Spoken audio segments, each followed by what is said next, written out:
Hello again. Welcome back to the channel. Today we're gonna try something different. Maybe in a series of videos. I don't know if it's gonna happen regularly or if it's gonna be like a once a month or a twice a month thing. But I'm gonna try to interview at least one creative professional or industry practitioner or a marketing professional so that I can get their insights and they can share with me and to you guys also their experience. And hopefully, this is something that I can use both for my channel and their own respective channels, and at the same time, something that I can share with my students. So today, we have Ralph Escoto, who was my student, and he's a content creator and a video production professional. And yeah, let's welcome Ralph. And Ralph, kindly introduce yourself. Well, Salamat, sir, Yay. for inviting me. So Yeah. yeah, Yeah, I'm Ralph. I'm in the industry for 10 years na. Hindi naman ako na-kick out 10 sa years na pala. industry namin. Ang dami kong mga tinry na work or let's say skill set na pinapractice, but it all boils down to video making kasi yun doon talaga ako natuto ng mga bagay-bagay, and I think dahil napaka-diverse ng world ng video, so it's really interesting. You can go to food, to hotel industry, to business, and all of the industry, almost all of the industry, it needs a video. So ayun, Right. I've been in the industry for 10 years. Yun nga, naging prof ko rin si sir sa nung nag-masters ako kasi also I wanted to finish a master's degree in marketing communications because yun, to improve my video making skills kasi nga yun nga nandun talaga yung business eh. So been a director, editor, cinematographer, but even with all the titles, it's just the same. You just need to make Mm. a compelling video to resonate or translate your message. Alright, alright. Na-cover mo na pala lahat, no? From all aspects of production. So kung ganun, is it something that you need to learn or was it something that you learned in school?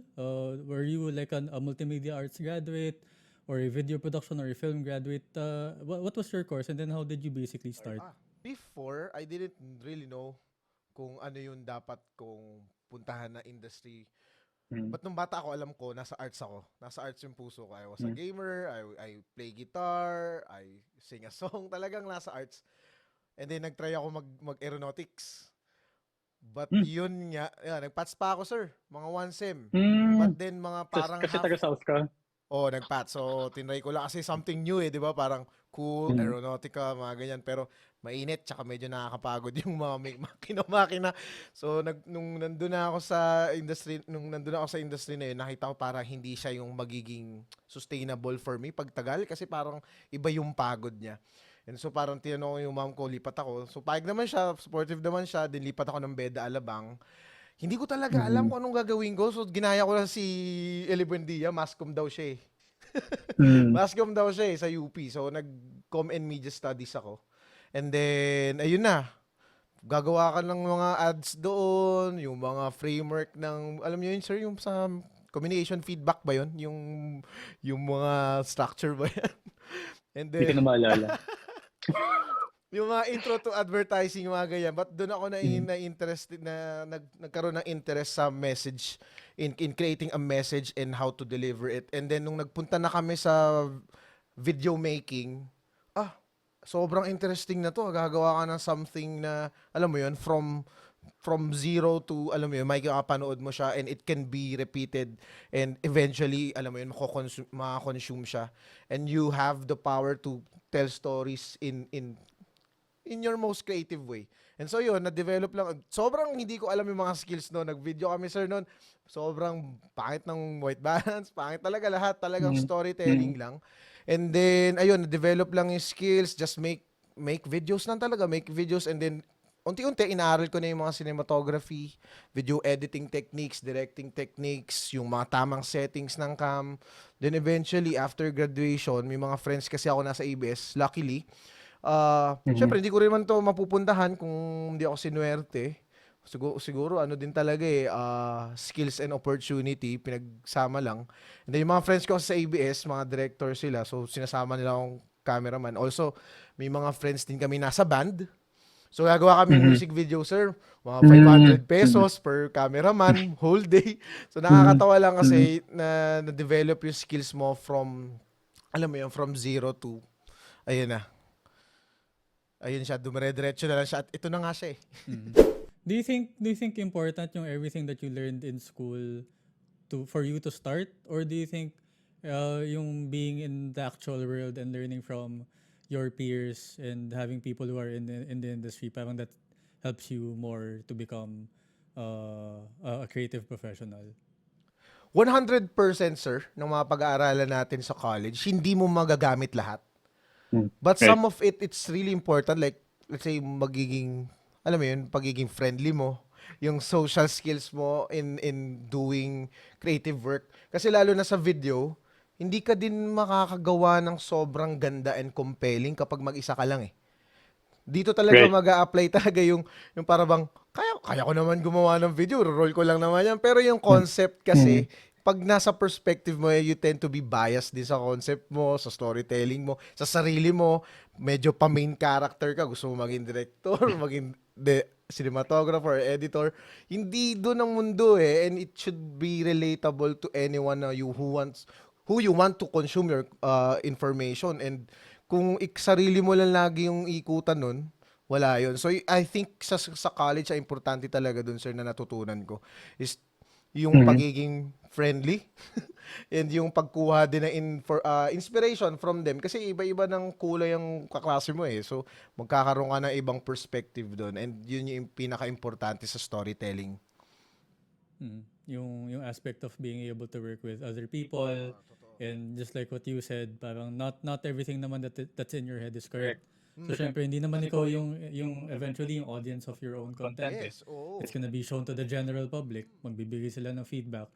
So ano yun, may hurt ka kung hindi siya aligned sa vision mo or concept mo or perspective mo as a person. Yeah. Oh. Tapos ano yan sir eh, parang pwede i-relate din yan sa ano eh, dun sa parang may interview si Kobe Bryant eh.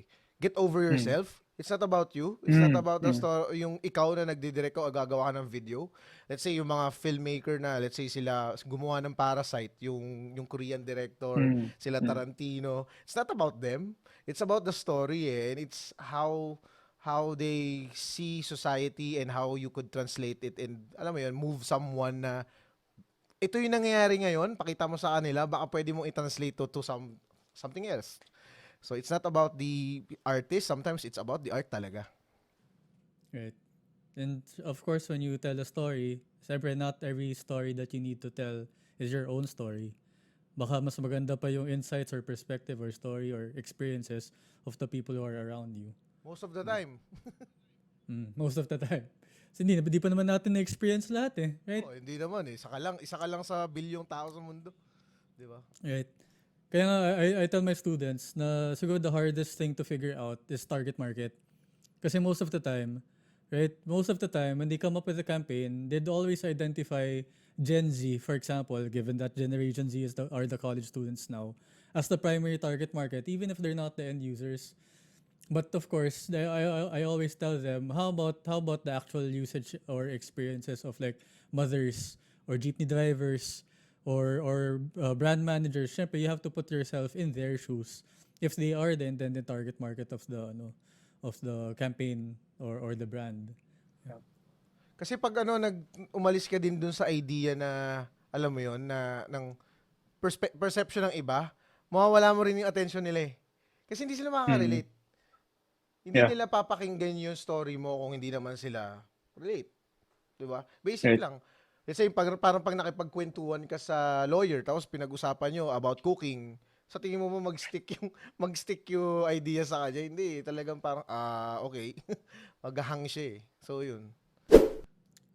Nasabi mo when you were starting out that you were trying different things out, from music videos, small video projects, but in your experience, what was your first real project that you would consider as like what you would expect as a standard video production shoot? What was your very first legit video production shoot experience? May friend kasi akong director sa ABS and most of yung most of the projects na shoutout kay Direk Piwi, most of the projects he had actually hanggang ngayon talagang parang ano yan eh, parang ang ano niya, ang forte niya advertising promo kasi sa ABS and music videos. Mm. And so yung Okay. parang nung napunta ako dun sa mga production, medyo makulit lang yung production niya. Medyo friendly siya. But yeah, yung quality and all, yung mga best practices, yung mga rigging, tamang settings ng camera, doon ko siya natutunan. And most of the learnings, yung mga basic talaga na standards talaga natutunan ko, parang sa parang sa ABS talaga. Doon ko talaga natutunan. Kasi pag nung nasa college ako, medyo kapaan pa siya eh. Maganda siya, basically. Pero in terms of storytelling and technique and yung alam mo yon yung tempo, yung all, medyo hindi pa siya ganun ano. So, I guess nung nag-intern ako. Nag-intern din kasi po ako sir sa sa ABS ng 2013, yun. 2013. Mm. Oh, I guess it really helps and it really works to your advantage if you're able to work in an actual environment wherein the standards of quality are very, very high. Kasi for example, if we just think of our own experience as students, when we were creating projects for like schoolwork, ako pag naalala ko lahat ng mga projects ko when I was in college, I can easily tell you that they all basically suck.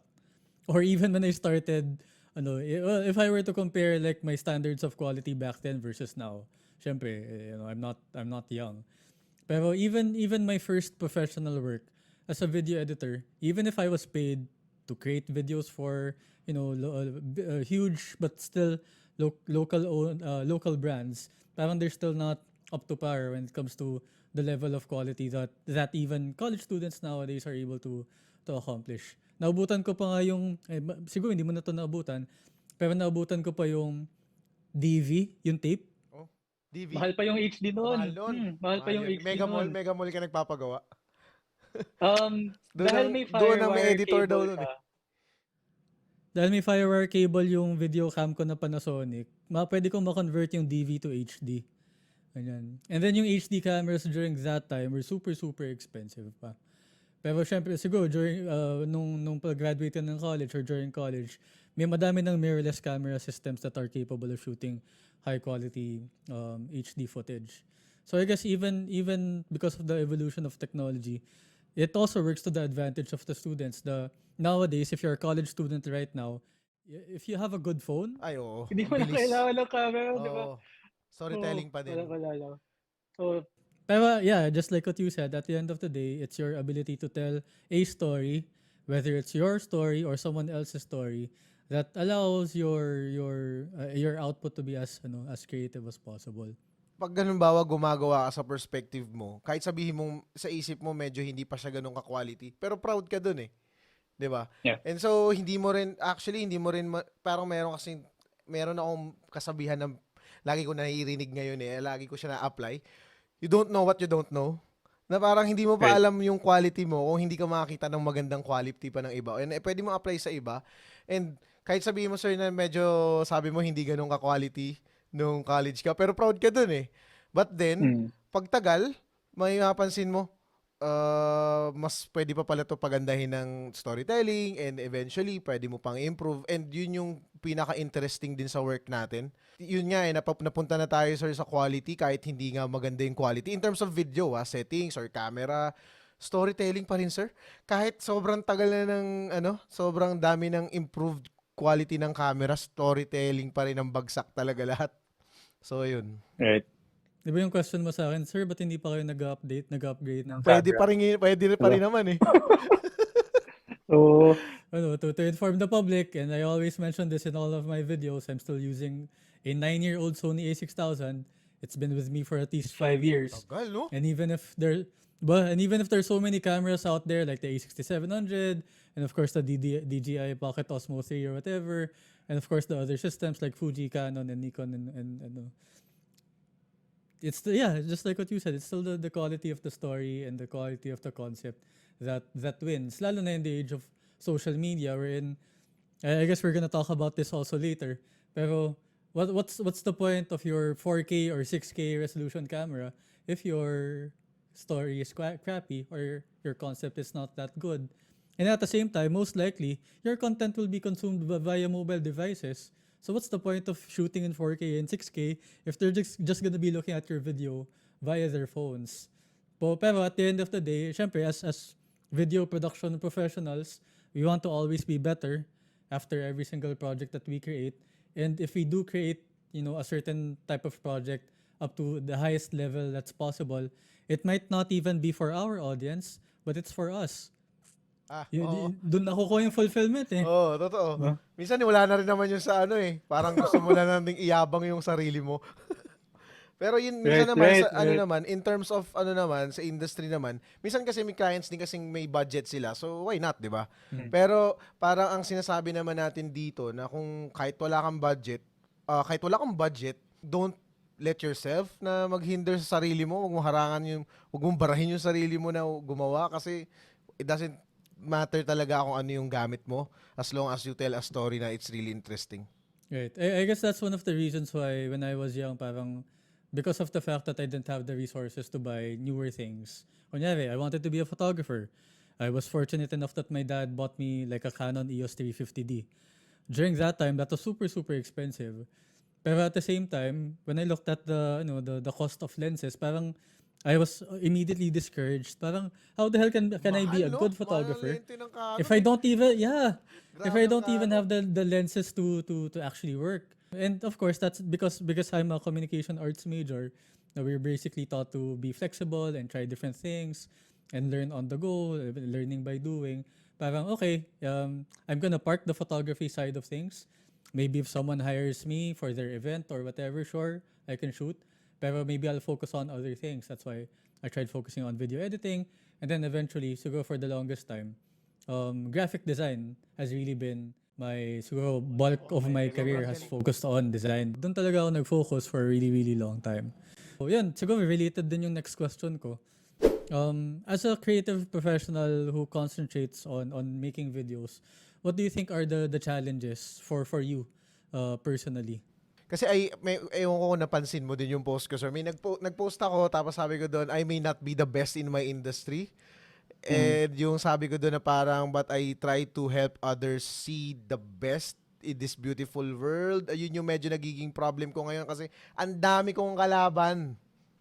Ang Right, dami right, kong right. kalaban. So parang ako, in-embrace ko na lang yung fact na tumatanda din ako. Sasakit din likod ko. Hihina din ako.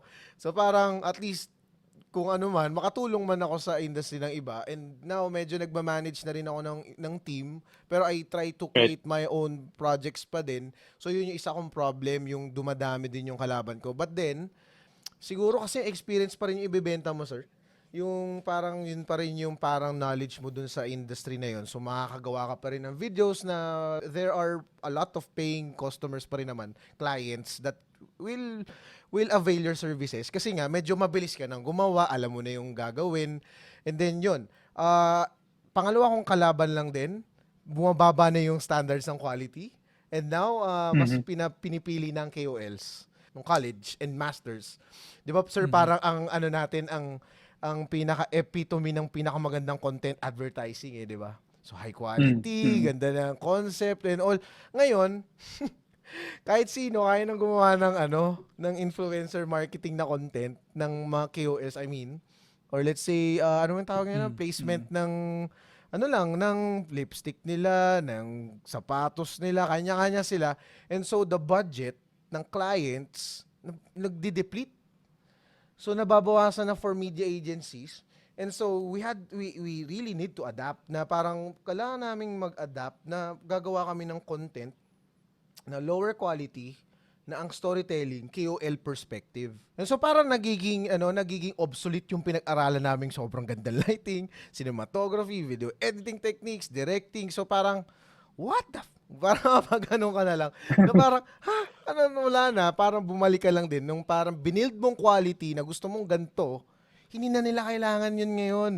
Kinuha na yun ng mga sobrang galing na iba na nandun na talaga sila and yung let's say yung mga magagaling na mga filmmakers na nasa TV commercial industry, kung sino yung kilala noong 90s, sila Sid Maderaso, sila Matthew na American DP, kanila na yon. Sa kanila na yung industry na yon. And so nakuha na nila yung chunk ng budget ng ng mga ads na yon. And so kung papasok na kami sa social media na yung mga may practice ng directing, cinematography, and video editing, nakikiagaw na kami sa bread ng ng KOLs. And ang nakakagulat kasi doon, sir. Medyo nagrarant na no. Ang dami nila. Sobrang dami nila na parang, paano na to? But yeah, luckily at least, 'di ba? Parang meron pa rin may mga ano pa rin naman, may mga gaps na kailangan may mga gaps pa rin and opportunities na pwede kang itay. Let's say yung mga taong hindi naman ganun kahilig ang KOL, gusto pa rin nila yung mga AVP, mga ganyan. Meron pa rin naman. But yeah, yun yung nagiging challenge na mas pahirap na ng pahirap ngayon. In terms of KOLs, in terms of influencers, diba we talked about, previously, I have students who have 5K followers to 25,000 followers to 50,000 followers. And their advantage is that a lot of them started when they were really young, like probably in high school. To the point that when they reach college, they have 5 to 6 figures when it comes to followers, and it's easier and at the same time, the industry is ripe to the point that most PR agencies also have, huge groups of influencers that cover various industries, various topics, whether it's fitness or cosmetics or tech o anong vertical mo, ito yung papasa namin sa'yo. Lahat ito ang ng budget Talisa mo, papasa lifestyle. namin sa'yo. But how about personally? Syempre that's related to your industry. We all know for a fact that when we're in video production, medyo sobrang haba ng oras working, tapos it may sacrifice time, time, holidays, relationships, even your both physical and mental health. Ikaw personally, paano ka nakakapag-deal sa mga ganong klaseng challenges?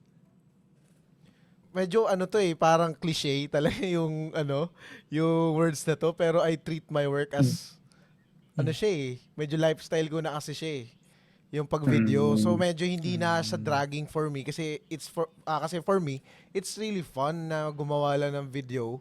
But yeah, meron pa rin akong burnout moments, so I try to do stuff na hindi related sa video. But yeah, bumabalik pa rin kasi doon kasi it's really fun na mag-capture ng ganito and then story na to, may marinig kang magandang ganito, may storytelling na mga cool, so doon pa rin siya.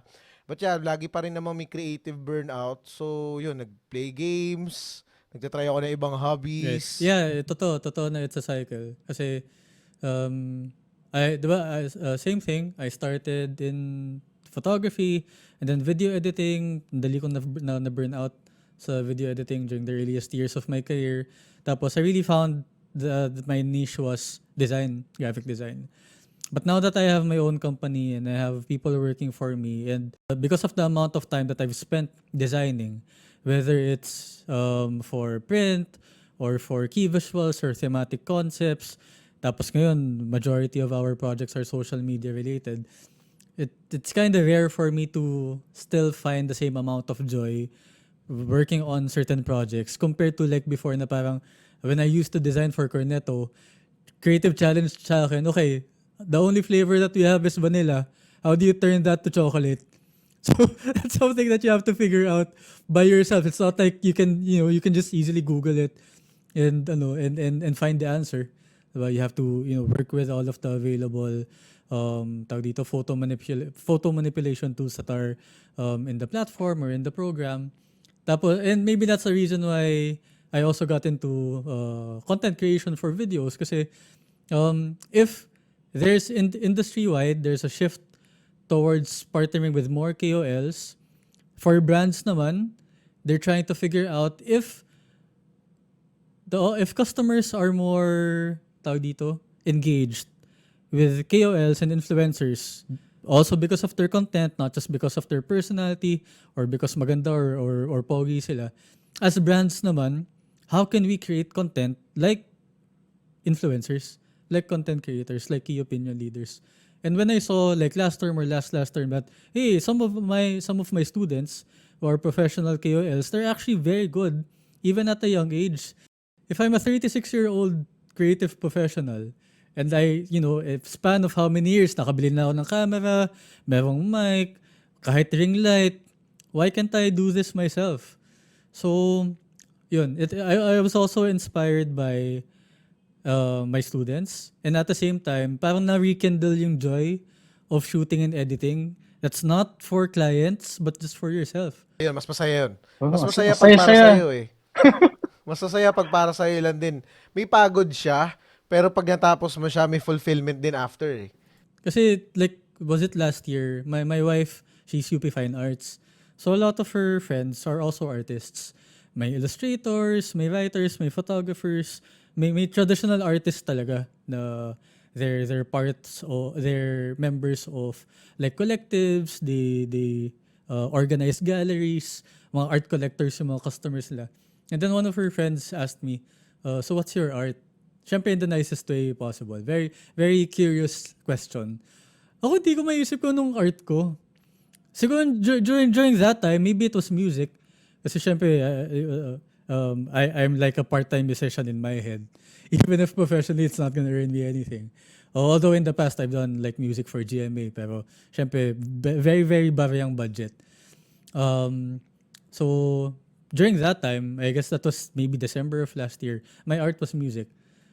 And then when I, reignited this obsession when it comes to creating bag reviews and content in general na in video format, I can easily say that my videos, not for any clients, the videos that I create for myself and maybe the videos that I create to figure out YouTube's algorithm, kasi it's fun, that's my art. Ang kinaganda ng video kasi ang universal. I mean, every human being, nakakita ka eh. And so yung vision mo na yon, yung camera naman, and sa cinematography din, in sa psychology in creating a shot, medyo ganun din siya. It will always imitate human experiences. And so it doesn't matter kung hindi mo talaga art form yon, but as long as you have yung ano mo, yung vision mo and yung life mo, yung experiences mo, na ma-translate mo yun sa video. Kasi yung video, it's just a tool. Pare-pare sa may mata. 'Di ba? So kung halimbawa, gusto mo i-translate yung mga nakikita mo o lifestyle mo. Ngayon, uso yan eh. 'Di ba? Yung punta ka ng States, punta ka ng Japan, punta ka ng Korea, i-cover mo yon. It's just yung human vision eh. And so, Right. hindi siya, ayun ang kinaganda ng video, hindi siya nag-discriminate in terms of art form. It's a way for you to show people kung how you see things and yung buhay mo. So, I guess hindi siya, for me, hindi siya art form, but it's way of expressing yourself. Pero siguro yun nga, art din yun. Umiikot lang eh. Yeah. Oh, may umikot, bumalik din sa art. Kasi at the end of the day, what do you wanna say? And then, how do you wanna say it? Kasi In what way? In what format? Hindi, parang in general, like a statement. Why do we create? Because we wanna say something. And how do you wanna say it? Totoo. Ano pa nga eh, minsan hindi ko din iniisip na yung sarili ko as an artist eh. Kasi talagang more on, paano ba? Gusto ko lang Communication professional. Lagi nga bumabalik sa communication, sir eh, no? Kasi nasa storytelling Communication pa din eh, no? professional, yun yung naisip ko But na- yeah, in human, sa bagay, kasi arts naman din talaga ang communication, pero ang ano niya eh, ang sobrang basic ng art form ng video, na parang kahit sino na kayang gumawa, na parang hindi na din talaga, doesn't matter na kung sino ka, sino pa ito, kung sikat ka man o hindi. Kung halimbawa interesting yung story mo, papanoorin eh. Meron akong fina-follow ngayon na content creator, Fisherman. Actually, may yung guy yun, pero marami sila eh. So, binivideohan siya. Kikwento niya yung yung mga nakakatch nila sa dagat. Tapos, hihiwain niya, naku, masarap to. Tapos, lututuin nila sa bangka. So, parang, hindi ganun kaganda yung video nun. Pero grabe, 100,000 views ang ano niya. And likes niya, libo-libo din. And parang kung babalik mo dun sa dun sa vision, I mean sa art form, doesn't matter talaga kung sino ka. Pakita mo lang kung anong ginagawa mo. So it's really interesting kasi iba't ibang perception yun eh. Kaya sabi nila, syempre ako parang as a newbie content creator, I can technically say that I only started this year. I watch a ton of videos from various content creators also talking about their journey, how they started, what their challenges are, and even some tawag dito, content creator liaisons na who actually work for YouTube, and they say that every single video that you upload on YouTube's algorithm tries as much as possible to find an audience for it. So, ibig sabihin, if may ginawa ka na video at 100 views lang siya or even less, maybe there's no audience for it. But if you create a video and it works well, sabihin natin 5K, 10K, or even more views, Yung Yeah. information na yun, Yeah. Yeah. Kaya siguro that's why they say that when you create videos on YouTube, you basically, number one, either create for yourself, ano ba yung gusto mong gawin as a creator. But in order for you to succeed, you need to create what the platform wants. Ano bang ang thumbnail, ano bang tamang keywords, anong tamang hashtags, anong tamang title. And then number three, what your audience wants. Ano bang hinahanap ng mga tao in terms of content? And is your content something that's trend-based or news article-based? Kunyari, one content creator that I follow on YouTube, her name is Mary Spender. She's British. Siguro mga at least 500,000 subs na. I think her channel blew up when she heard like a small chunk of John Mayer's Last Train Home. Nung hindi pa niya re-release yung latest na album. First part lang. And then binuo niya yung kanta. Based on her own, parang impression na what's this song about? And then, what would it sound like if it's complete? To the point na John Mayer heard about it and he even texted or messaged Mary Spender before launching the song, hey, here's the complete version of the song. I appreciate what you did in sharing the news or whatever. So, galing. 10 years ka na sa creatives, but you've also tried other professions, like teaching, for example. So, when you became a teacher, were there any? What did you teach? What did you teach? Where did you teach? And were there any advantages and disadvantages of having a creative background when you were teaching? Medyo naging masokista ako noon eh. Talagang, ewan ko ba, may sabi nila mahirap daw yung trabaho pang matanda daw yun eh. It's an old man's job daw talaga. But yeah, I love the idea of being paid while you learn. So nandun ako sa idea na yon na, sige, tapusin ko, magtuturo ako ngayon kasi matututo ako dito eh. Like project management, communication, and being confident na makipag-usap, magkamali ka man o hindi. You just have to tell a story and you just need to share the information na magagamit eventually. And so, yung challenge nun as a creative, hindi ako ganun kagaling sa Excel. Magaling ako doon sa mga pero I mean hindi yung skill ko, yung endurance ko ba. Marunong ako gumawa ng mga formula and all, VLOOKUP and all sa grading. Pero kasi hindi ako doon eh, hindi yun yung work ko talaga. So medyo nahihilo ako, yung endurance ko, napapagod ako. And also planning ng turo kasi 18 units din yung turo ko nun. 6 subjects siya. Grabe. Oo, Intense. full time eh. So yun yung naging challenge for me. But it was really fun kasi I get to teach storytelling, communication management, IMC. You get to see, I mean, you get a glimpse, you get to have a glimpse of the real world pero nandun ka pa sa sa field na nag-theory pa kayo muna. So kasi gusto kong kasi nung nag-field na ako, di ba, gagawa ka na ng video and all, apply nyo na yung mga realistic, mga ganyan-ganyan, yung mga marketing stuff, yung mga marketing lingo and all. Ang hirap testing yan sa totoong buhay. Kapag nag-work ka na, kasi bayad ka na eh. Di ba? Gawa ka ng campaign, gawa ka ng video, 3 videos, na ganito yung campaign and all. Pag tinatranslate mo na siya, napapagod ka agad kasi real world na yun eh. Kailangan you must not fuck it up. Parang ganun. Parang bawal yung magkamali. And so parang nagkakaroon ka ng, alam mo yun, yung parang ka nagkakaroon ng margin, na imaginary margin na ito lang kaya ko munang gawin. And so, ang kinagandahan sa pagpumunta ka naman sa academe, nung nagtuturo na ako ng testing. Testing ng format, testing ng storytelling, and all. So, ayun, yun yung kinagandahan nun. I had the chance to test all my ideas na hindi ako magkakamali. And so, yun, nag-enjoy din kami kasi ang saya nung nag-build na culture dun sa org namin.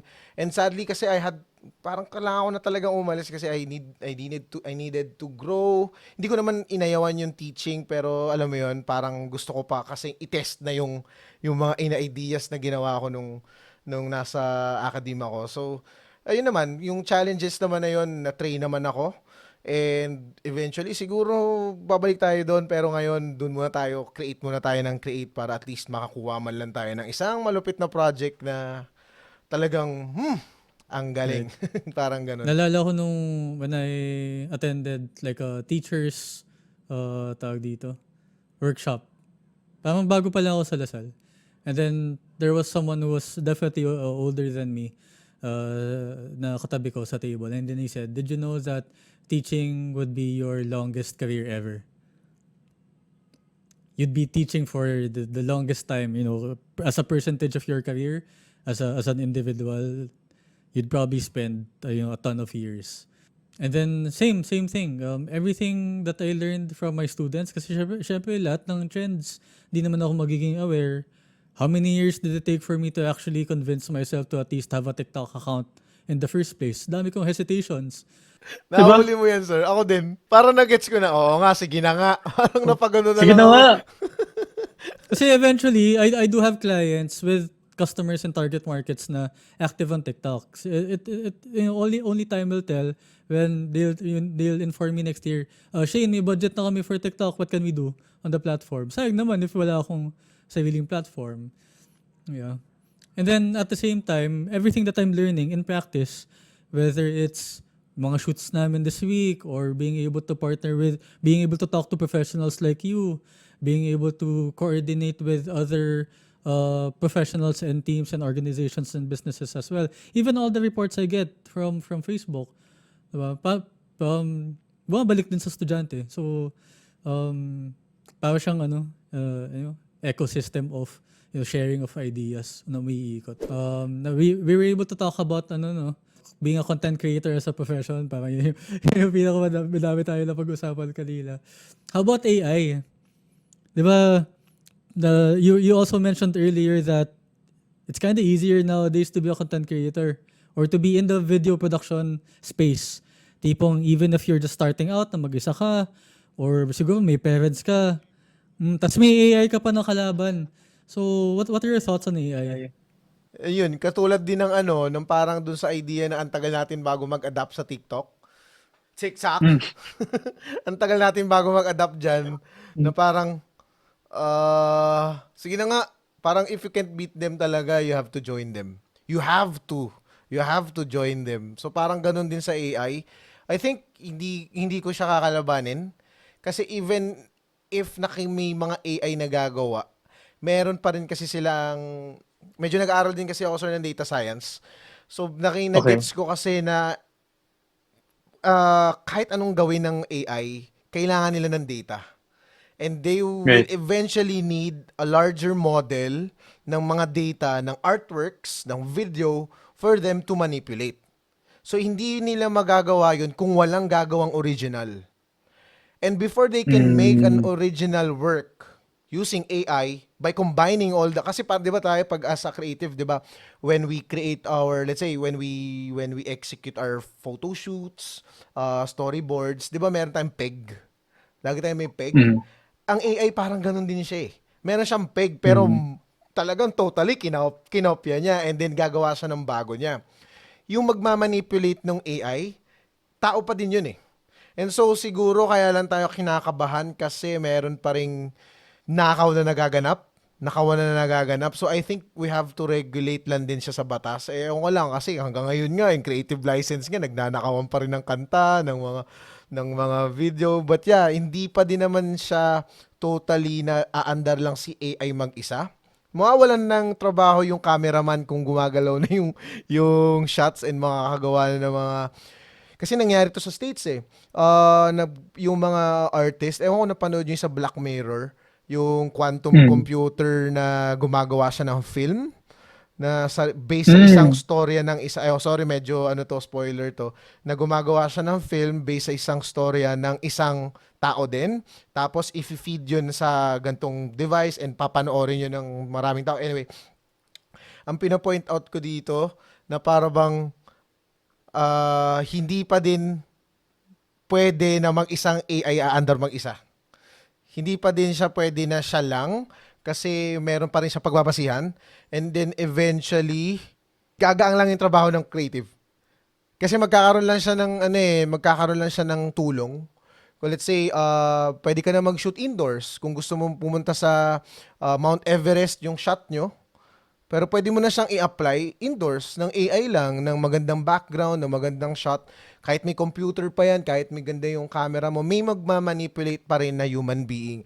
And so siguro may mababawasan doon. Katulad niya, yun nga, yung sa States pala, yung sa Amerika, na parang yung mga artist daw, ginakopy yung mukha nila, yung deepfake. Di ba nga parang nagreklamo si Keanu Yeah, yeah, Reeves yeah. dyan eh. Parang Tatakot yun. ang kapal kasi ng data niya na bigay niya sa yung palabas niya, yung Matrix. So doon kinukuha din yung mga nila, yung data sa movies. So ginagamit na siya. Parang pwede ka nang pumirma.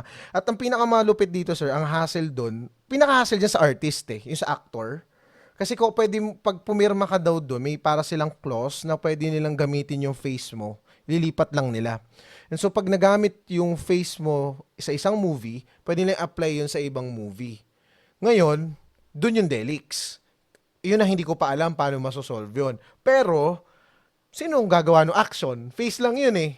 And so, they have to hire pa rin ng actors pa rin talaga physically. Problema lang is sa face. Kasi paano sila Keanu Reeves? Paano sila Robert Downey? Di ba? Sa Marvel, gagaya nila yung mukha nila. Medyo isa pa nga yung nakita ko, sir, may webcam, may mga webcam na ngayon nagzo-zoom in. May meeting kami, poly na webcam, kahapon may meeting kami. Nagzo-zoom in siya doon sa nagsasalita. Sabi ko, mawawala na talaga ng trabaho ang cameraman. Pero, sino mag-set up nun? Diba? So, cameraman pa rin. So, yun lang din yung parang loophole doon. Hindi pa din pwedeng computer lang. Siguro may mga jobs na definitely matatanggal, pero madaming jobs na mapapalitan yung roles. Naintindihan ko naman kung bakit, pero I'm sure na-encounter mo to na, kunyari, may job post sa ICAP, ang hinahanap namin ni graphic artist, ba't kailangan ko mag-edit ng video, ba't kailangan ko gumawa ng logo, pero kailangan natin kasi maintindihan na as our roles mature, I guess sobrang outdated na rin ng term na graphic artist eh. Feeling ko mga HR yung nakaisip nun eh. Tinamad na lang, no? Letter A, yan. Sige, yap. Kasi wala na siyang ibig sabihin. Diba? But yeah. At least in our case, when we do write scripts or when we conceptualize, when we write copies or captions for social media posts, for us, that's where artificial intelligence comes in. Kasi even for design, all of the generative art types of software out there, from Midjourney to Grabe, ang mahal na ni Midjourney, ah. Ang mahal na ni Midjourney, ah. Dati libre lang yun. the quality is very high, pero mukha siyang painting. Hindi mo magagamit sa any form of professional work yun eh. Pero yeah, napakalaking problema yung deepfake. Kasi lalo na parang it's contributing to the porn industry na ang naapektuhan yung mga totoong tao. Not just celebrities, pero yung real people na since lalo na they've been on social media for like sabihin natin 15 to 20 years, that's 20 years worth of your own face, your own images, your own videos. Diba? Sabi mo dataset. Anyway, that's parang ang habang discussion ng discussion ng AI, no? Pwedeng conclude eh, kasi ang dami pang pwedeng mangyari. And baka Dami pa. at ano naman lagi namang laman ng controversy ang art ang filmmaking industry and yung nasa creative industry, talagang lagi tayo nasa dispute ng nakawan eh. Hindi naman nawawala yan ever since eh, 'di ba? But yeah, kung gagamitin natin to as to help us develop the skills, generate an idea, help us do our jobs better and faster, why not, 'di ba?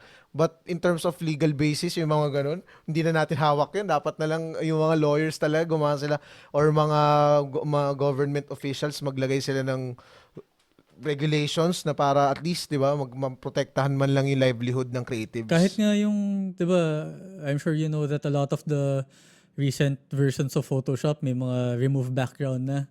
Oo, no? Generate, Right. generate, Or generative fill din. Fill something, no? Generative fill. Pero I tell my students, sure, you can do one button, change background, pero gaano kalinis yan? Yung minsan nagagawa silang posters, photo lang, tapos yun niya, i-crop lang nila yung, let's say, product nila mug. tapos i-generate nila yung likod as background. Mm. Ano na to talaga mawawala ng trabaho mga for social media na yung mga posting lang na mabilisan. Hindi na rin kasi ganun kataas yung expectations ng consumer ngayon in terms of information kasi ang dami na eh. Ito lang, perception ko lang naman to Siyempre, kung as a creative ka, ma-hurt ka kasi siyempre, creative freedom mo yon, expression mo yung paggawa ng art mo. Pero kung gagamitin mo siya for business, syempre it makes sense talaga na gumawa kang mabilis eh. Alangan naman bayaran pa kitang 5,000 pesos for 30 artworks tapos ang tagal mong gawin. Eh, dito na lang ako sa sa $50 na 50 artworks pero isang araw lang andyan na. 'Di ba? So hindi mo masabi kung sino ba kakampihan mo kasi tayo din as a creative, we really answer to someone pa rin na kailangan nating lumago yung business nila. So hindi yun nga babalik tayo doon, if you can't beat them, join them.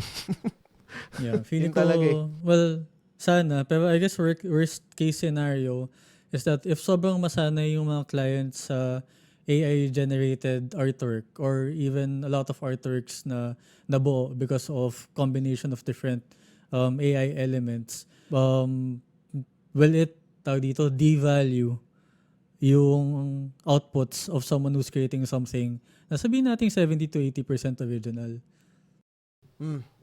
Kasi nga din syempre yung din yung brand rep nila brand reputation nila, gusto din nila kanila rin yung talaga.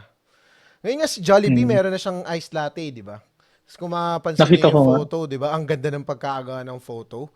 Pero kung i-AI yun, kayang gawin yun eh. Totoo. So, pero syempre, they have the budget, no? So, hindi sila maging,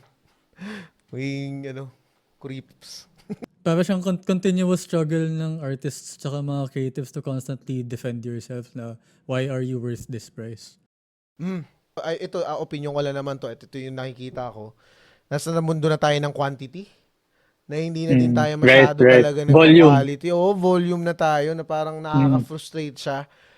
Pero alang hindi ka kumain, alang maging karoon ka ng pride na, hindi, artwork ko to, kailangan ganito kaganda. Di din eh, kailangan mong kumain, kailangan mong i-sustain yung buhay mo. So, you have to really work with the tools yung, alam mo yon yung hinahanap sa'yo. So, gusto nila, high quality, mabilis ang turnover, less cost.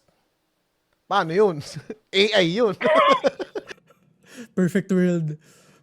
Ano yung advice mo to those who are, whether they're in college or they want to shift careers and they see all of these content creators, YouTubers, and even the quality of ads still being produced by top agencies here in the Philippines? What is your advice to them if they want to get into video production?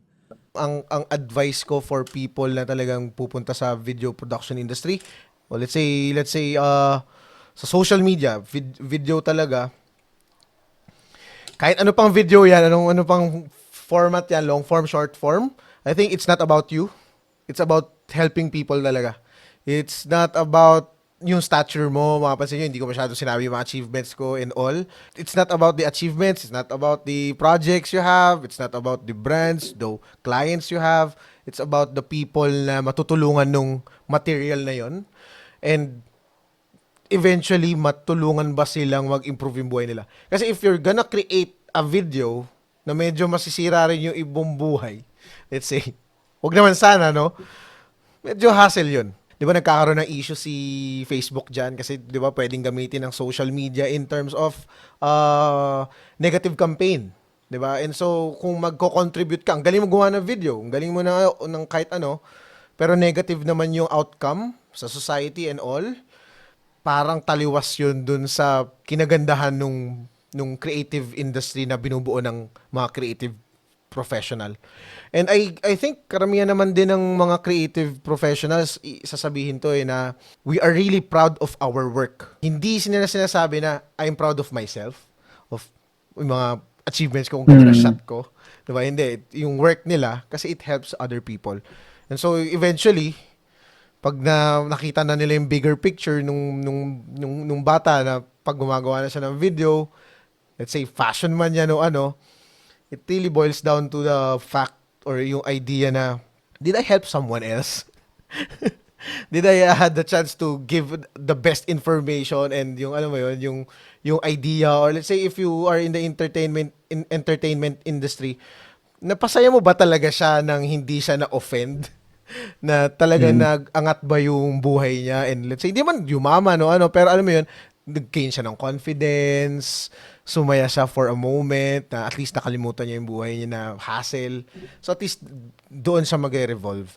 And siguro yun na lang din yung naging North Star ko, kasi medyo as a creative, kahit ako ang hirap din yung YouTube channel ko, hindi ko naman I'm doing this kasi nag-enjoy din ako sa topics. Siguro magkaroon ng konting exposure and gumanda yung footprint ko sa digital world and sa web. But yeah, ang naging North Star ko na lang makatulong talaga ng businesses and ng tao, magamit man lang nila yung information to really uplift din yung buhay nila. It's really being as helpful as possible. Kumbaga, as a creative, do no harm. Tapos, I guess it's very much aligned with yung mga guidelines when you create content for any social media platform. But your initial objective is to always be informative.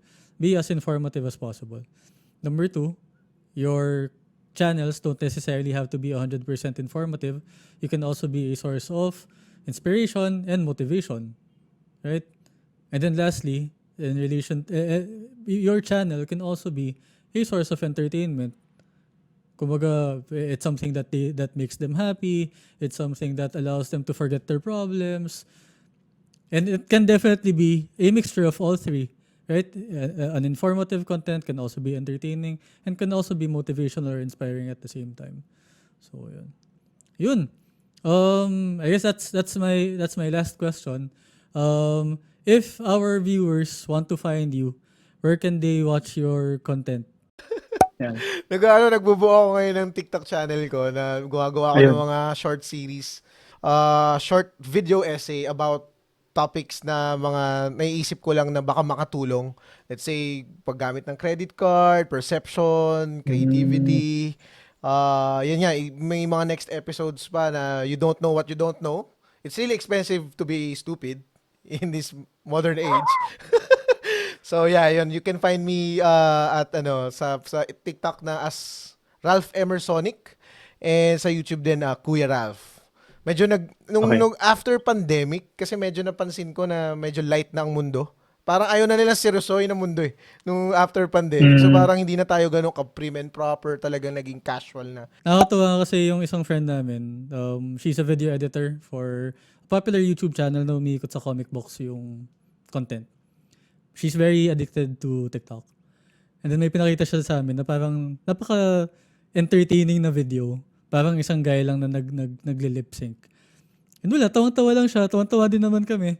Tapos parang, yeah, parang that's really the purpose of TikTok. It's content that doesn't take itself too seriously and hopefully not offensive, not discriminatory, doesn't do any type of harm. So there, thank you so much, Ralph. Sobrang Na-appreciate ko kwentuhan. yung time mo. nagawa din natin to sa wakas. Episode 1, wala pang title kung magiging series man to. Nung isang araw naisip ko parang kwentong creative. Pero not necessary, pero naisip ko, what if I interviewed like mga marketing practitioners also, baka hindi applicable. Pero anyway, wala pa namang, yun nga, we're not really taking ourselves that seriously na wala pa tayong title. This is very informal, very casual. So yun, hope our audience is able to learn a lot from you. And I'm sure we'd have a lot of opportunities still to shoot and cover more conversations like this one. Mahaba-haba pa yung kwentuhan tungkol sa AI. And of course, if you're watching this and if you made it this far and you found value in this video, please don't forget to like and subscribe because it allows us to continue making more videos like this one. And if you have any topics that you want us to cover, whether it's with Ralph or maybe with another marketing professional or a practitioner, just feel free to comment. I'll see you again on the next one. Bye-bye.